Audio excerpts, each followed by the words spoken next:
the question is, when we look at Telangana data, from last August, in fact from last June, Government of India has constantly been sending its agencies to Telangana. Now question is why? Because Telangana assembly polls are there in this November, December. So the modus operandi of BJP has been कि जहाँ भी election है वहाँ मोदी से पहले ED पहुँच जाता है. तो हमारे तेलंगाना में भी यही हुआ है. तकरीबन सारे बिजनेस हाउसेस पे एक 500 प्लस बिजनेस हाउसेस पे आईटी रेड होता है. सीबीआई के रेड एक 100 होता है तेलंगाना के राज्य में. ईडी तो कम से कम 200 जगहों पे उन्होंने छापा मारा है. और एनआईए एजेंसी ने 500 to 600 मिनिमम लोगों को बुला के उनको डरा के धमका के अलग अलग तरीके का काम वहाँ पे चल रहा है. मैं ये लोगों के सामने, जनता के सामने आज रखना चाहती हूँ, क्योंकि ये मेरे अकेले का मुद्दा नहीं है. हमारे खुद के पार्टी में मिनिमम 15-16 लोगों को, एमएलएस को, एमपीस को, मिनिस्टर्स को टारगेट करके अलग अलग केसेस में बुलाने का काम कर रहे हैं. तो मेरा मोदी जी से, बीजेपी से एक ही विनंती है कि आप जनता के पास जाइए. आपने किस तरीके का डेवलपमेंट किया है, तेलंगाना के लिए आपने क्या किया है, देश के लिए आपने क्या किया है, वो बताइए. उनका दिल जीतिए, बाद में इलेक्शन जीतिए. लेकिन हम इलेक्शन हारेंगे या जीतेंगे, एनफोर्समेंट डायरेक्टरेट यूज़ करेंगे, बैकडोर से गवर्नमेंट में आएंगे, इस तरीके का तो हमने देख लिया है. 9 राज्यों में चला है और तेलंगाना में वो चल नहीं पाया. उन्होंने कोशिश किया है लेकिन हमने चलने नहीं दिया. तो इसीलिए उनका अभी एफर्ट ये है कि किसी भी तरीके से ईडी डाल दो, धमका दो, डरा दो.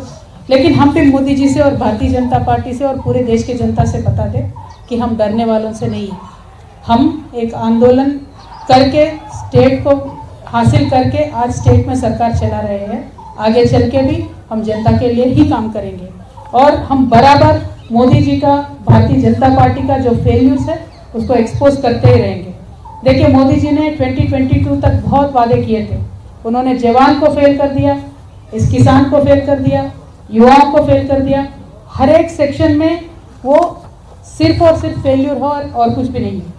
देखिए, आज ईडी के डायरेक्टर है, उनको एक्सटेंशन पे एक्सटेंशन मिलता है. सेबी के डायरेक्टर है, उनको एक्सटेंशन मिलता है.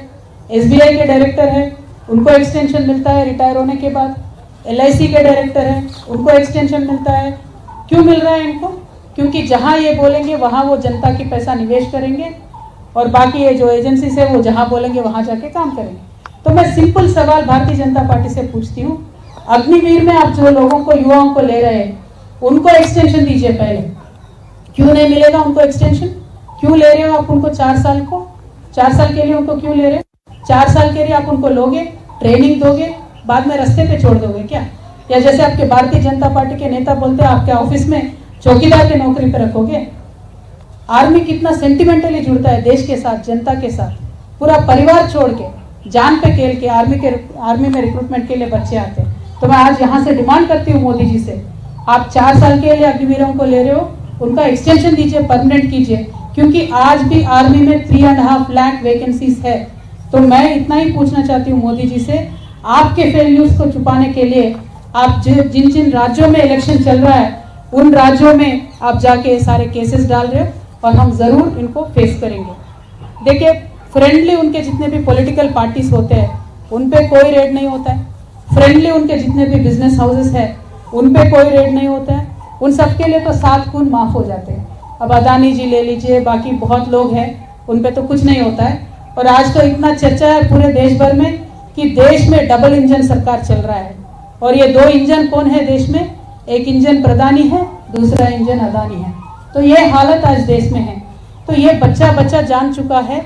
जिस तरीके से मोदी जी अपने आप को क्लीन बताते थे, साफ बताते थे, वो है नहीं.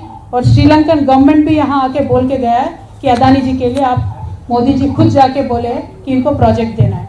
तो इस तरीके के सब बात सामने आ रहे हैं. तो ये छुपाने के लिए आप विपक्षों पे ईडी का वार कर रहे हो. वो ठीक है, हम विपक्ष है, जेल लेंगे, हम पॉलिटिशियन हैं. लेकिन जनता पे जो महंगाई का आप वार कर रहे हो ना, वो जरूर आपको आगे इलेक्शन में रिजल्ट दिखाएगा. मोदी जी, आप काम उस पे करिए. मेरा विनंती ये है भारतीय जनता पार्टी से, please work on reducing the prices, please work on giving more subsidies, please work on giving more jobs. What will you get out of torturing people like us? आप करिए, हम बात करेंगे, हम जरूर फेस करेंगे ईडी को, लेकिन आपके BL संतोष जी से भी बोलिए जरा हमारे तेलंगाना में आके सीट के सामने पेश हो जाए, आंसर करें, क्वेश्चंस आंसर करें। किस बात की डर है आप? हमने गलती नहीं किया, हम तो आ रहे हैं ईडी में, हम कल भी जाएंगे, आपको जो करना है करिए, जो लीगल कोर्स है, लीगल एक्शन है, हम पूरा आपसे कोऑपरेट करेंगे। लेकिन BL संतोष जी क्यों केस पे केस करके, दावे पे दावे करके, स्टे के ऊपर स्टे क्यों लेके आ रहे हैं? इस बात को जरा जनता गौर करके सोचे। मेरी जनता से एक ही रिक्वेस्ट है, जिस देश में गांधी जी पैदा हुए हैं उस देश में आज झूठ का राज चल रहा है। झूठ पे झूठ, झूठ पे झूठ, झूठ पे झूठ हमें बोला जा रहा है। जीडीपी के बारे में झूठ बोलते हैं, डेवलपमेंट के बारे में झूठ बोलते हैं, पार्लियामेंट के हाउस में खड़ा होकर प्रधानमंत्री झूठ बोलते हैं। क्या ये पॉलिटिक्स है? ऐसा पॉलिटिक्स चाहिए? पावर चाहिए तो जनता के पास जाओ भाई, जीतो उनका दिल। ये किस तरीके का पॉलिटिक्स है?